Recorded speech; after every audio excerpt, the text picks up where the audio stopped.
Thank you to Sequire for hosting this event. Hello to my fellow delegates and investors, potential investors, and wider audience. Today, we're going to talk about lithium. And it's, in my experience within the resources sector for the past several decades, lithium was not a conversation that anybody really engaged in until the past few years, obviously. It was almost an orphan commodity. And what we've seen and what we are witnessing is the organic tsunami of demand that far outstrips the supply. What we have today is an unprecedented disconnect between the supply and demand matrix on lithium, something that really wasn't anticipated.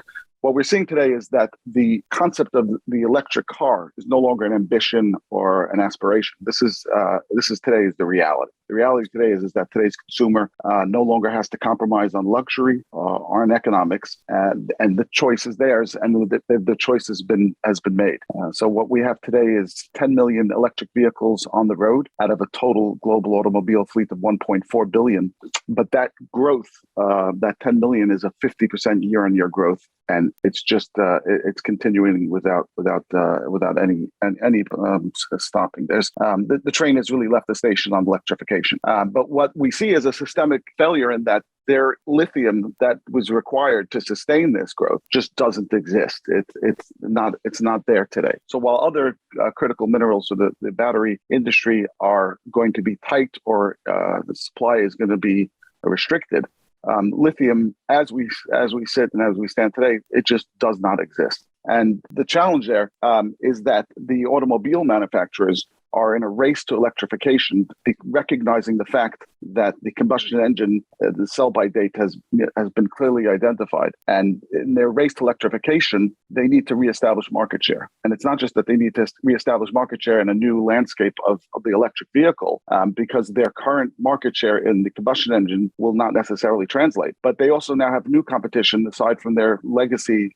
competitors. They now have the Rivians of the world, the Teslas of this world, the Lordstowns, the Lucids, who are all coming after this market sector. But the real threat, and at the risk of hyperbole, the real existential threat to the existing automobile industry is that 85% of the global lithium today is controlled by China. China dominates. China is 10 years ahead of the curve of the rest of the world with regard to lithium. And it's not that China has an ambition to be the lithium supplier to the world. China has 300 of its own EV manufacturers within its borders. So China has, over the past 10 years, developed a strategy to really dominate the automobile industry for the next century. And the rest of the world is just starting to wake up to this now and realizing that their future, their existence is really threatened.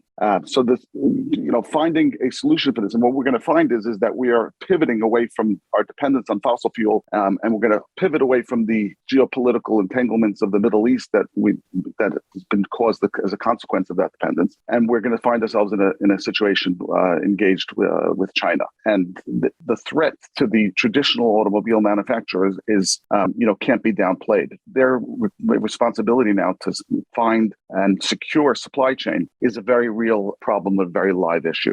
As we just seen, Ford, just made the largest infrastructure investment in their history to electrify the F-150, and the order book has been such that they had to actually close it after 200,000 orders. And it was just, an unprecedented demand. So we're not, what may have started as legislative pressure to get people into electric cars has now really become a groundswell of enthusiasm from the consumer. As a matter of fact, last year, I think we've seen just about all the cars and the runner-ups of the best car of the year of 2021 were all electric or the minimum hybrid.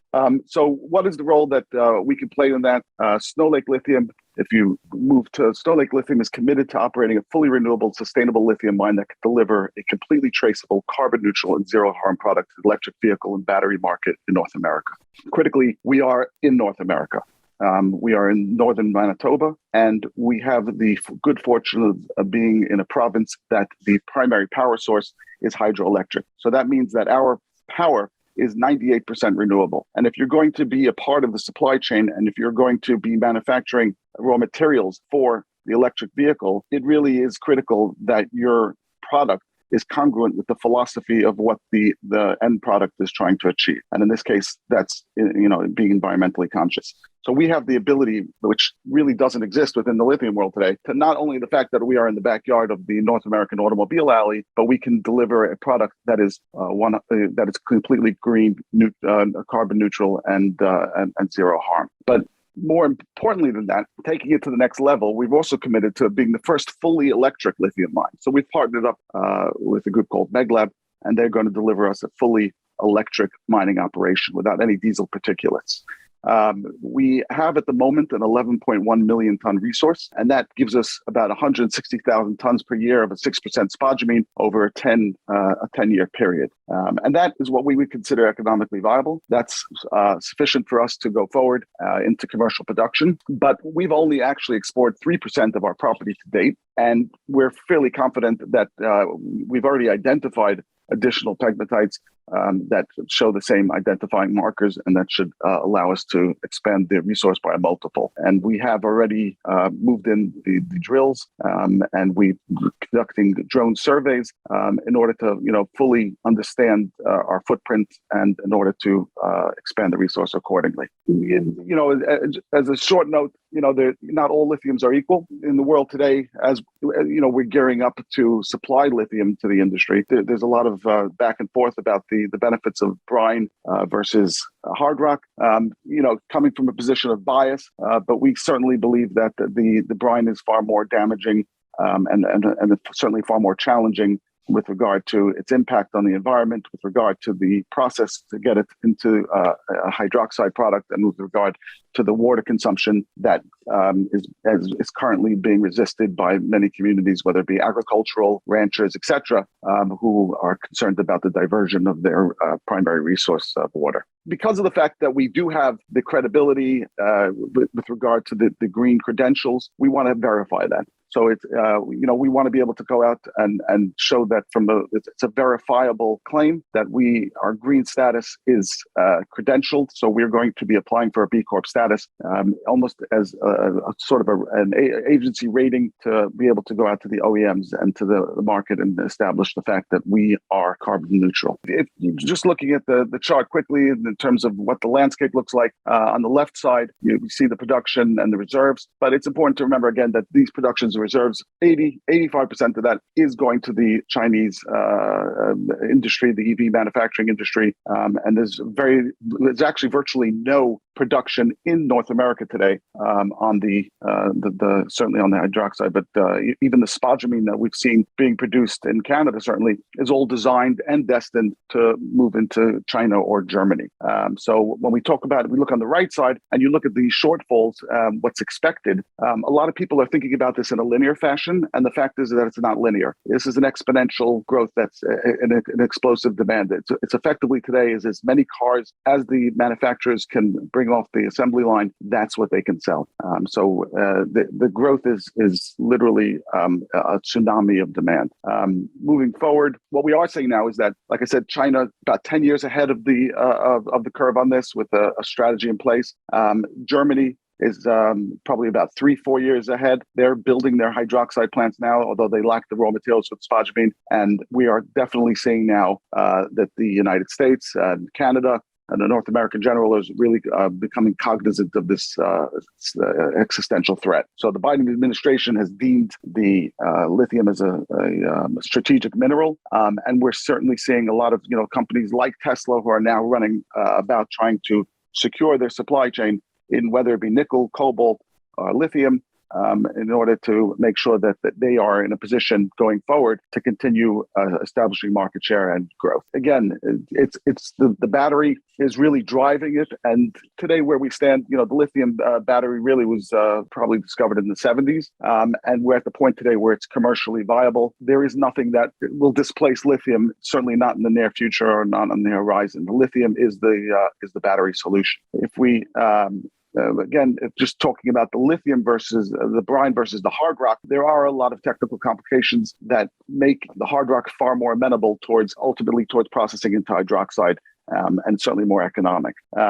again, we're talking about 30% growth this decade. The numbers are all over the place. If you're reading the research, if you're looking at the newspapers, people talk about it, but nobody can really lock it down because the situation is unprecedented.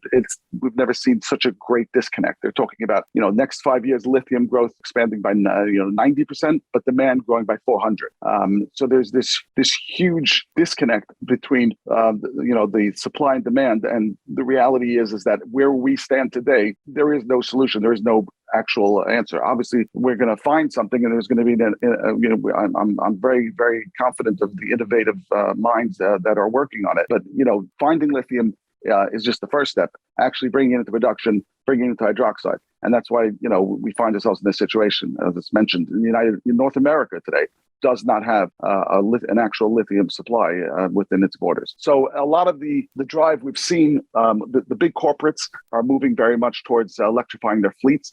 And the reason is fairly straightforward. Fact is that they've all made very, very critical commitments towards, carbon to zero. And the lowest hanging fruit for them to achieve that is by, electrifying their fleet. That's the first step. Everything else internally is more incremental. So that's why you've seen companies like Amazon or like many of the big corporations backing electric car companies or writing up orders of significant numbers just for that very reason. First step towards decarbonization for these companies is electrify the fleet. Then they can start looking at their internal processes.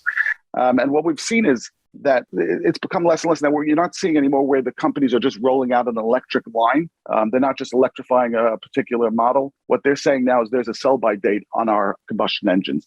We're coming to the point now where combustion engines are effectively going the way of Kodak. And I think what they recognize is that their very survival hinges on this. They have to recognize that this is the greatest industrial pivot in probably a century. So this is, the next stage, going from the horse and buggy to the railroad, going to the combustion engine, and now from the combustion engine to the electric vehicle. And what might have in the past might have been okay, where before we became more environmentally conscious, let's say, that for the manufacturers to accept raw materials from all over the world without responsibility or transparency. But that's no longer the case because of the drive to achieve a carbon neutral position. They are very much outsourcing that down the supply chain. So they're putting a lot of pressure now on the supply chain to help them achieve their own carbon goals. And we're seeing the scope 3. This is very real. It's not just legislatively. It's now very much consumer driven. But the corporates are also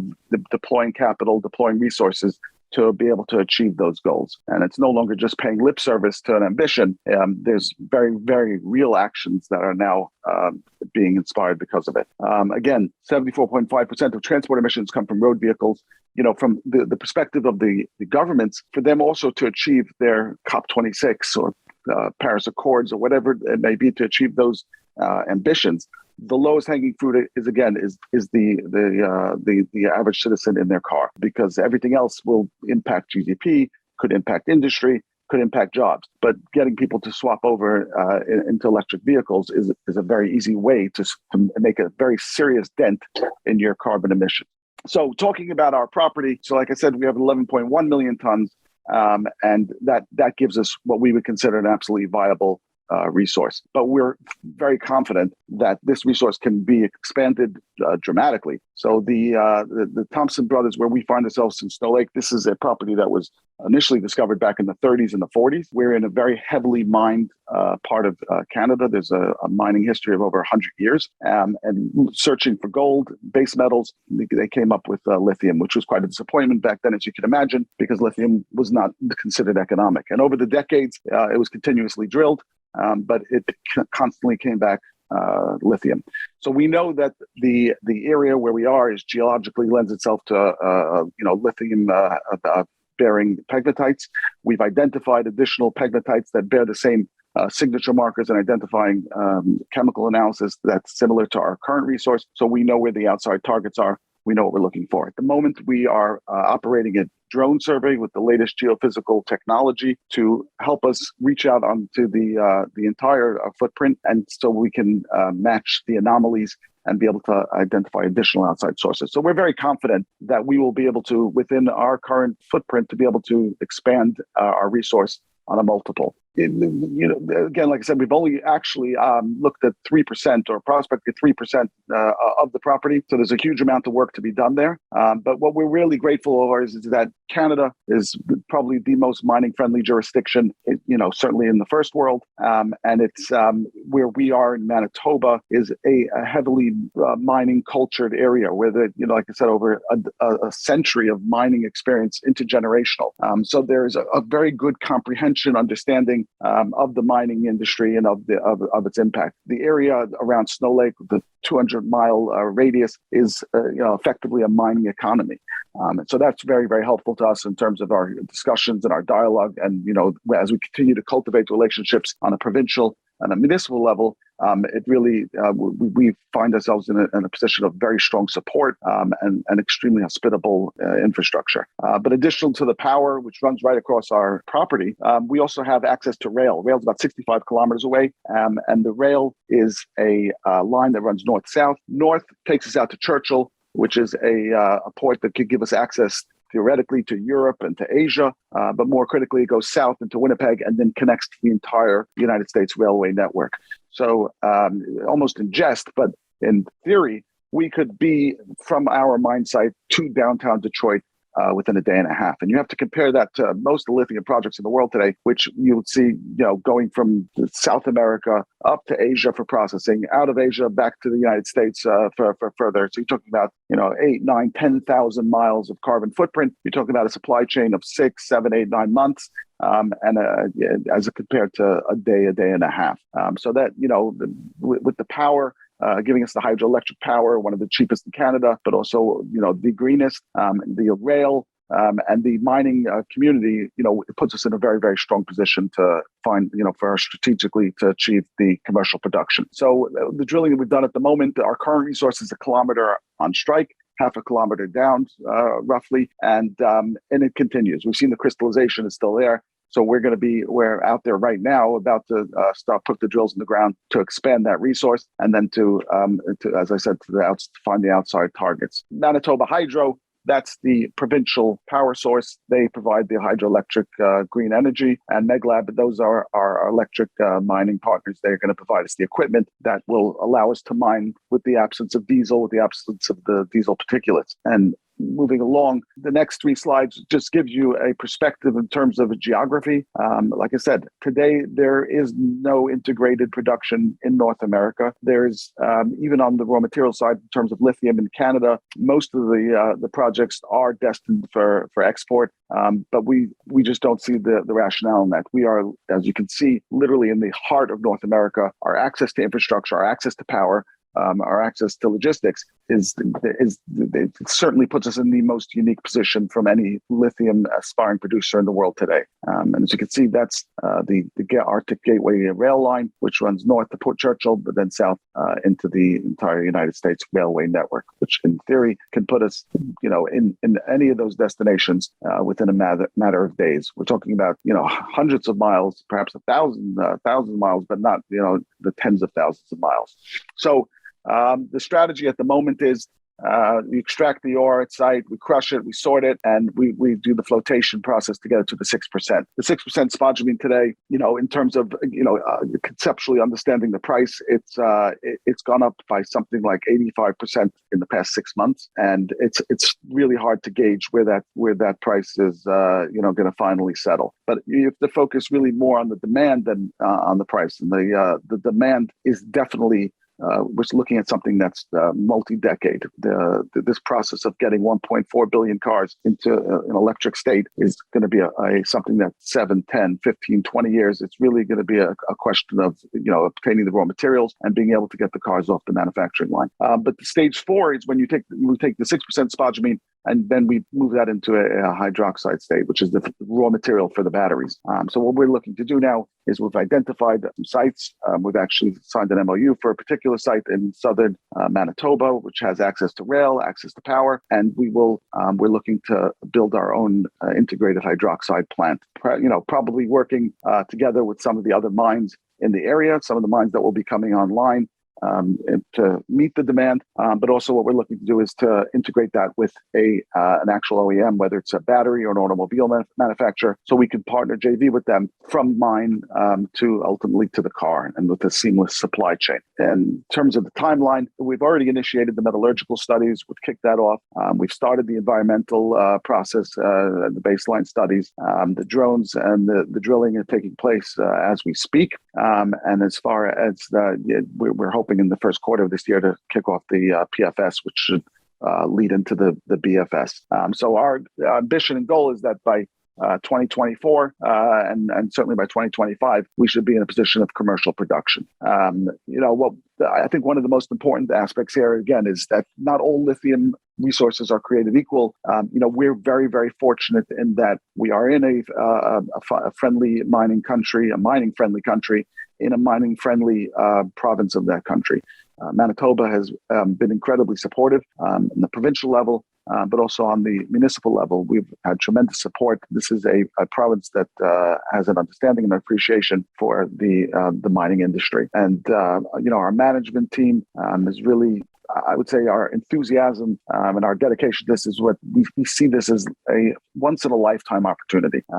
This is, or certainly once in a century. This is, a circumstances where the market disconnect, finds itself in something. This is not a chip shortage. This is not an energy crisis that can be resolved. This is something where a huge amount of innovation is going to have to be brought to bear to be able to deal with the circumstances that we find ourselves in and not over a 2-3 year period, but over the next 10, 15, 20 years. And it's at a very exciting time. Where we find ourselves is at a point where we have, not the solution as it may be, but certainly a solution where we have the perfect resource in the perfect geographic location with the perfect government jurisdiction, the best power source we could possibly hope for, and logistics that takes us into our designated market. So again, with strong management, strong board, and our milestone schedule. Again, we're going to expand the current resource. We're going to get it to to hopefully on a multiple of where we are today through the drilling, through the drones. And then on the desktop, we've kicked off the environmental. We're going to kick off the PFS, subsequently the BFS, and get that underway. And then we're going to be looking in 18 to 24 months now. We'll be looking at the offtake agreements, the partnerships, the building out the hydroxide plant, and then ultimately the commercial production. So I think that brings us to the conclusion of the presentation. I really, again, appreciate the opportunity to present to you today. We are, extremely enthusiastic about this project, and I welcome anybody who would like to reach out. Anyone who would like to have further questions or discussions. We're always very, grateful for that kind of feedback, and we look forward to it. Once again, thank the host, Sequire, and my fellow delegates. Thank you very much, and have an excellent day.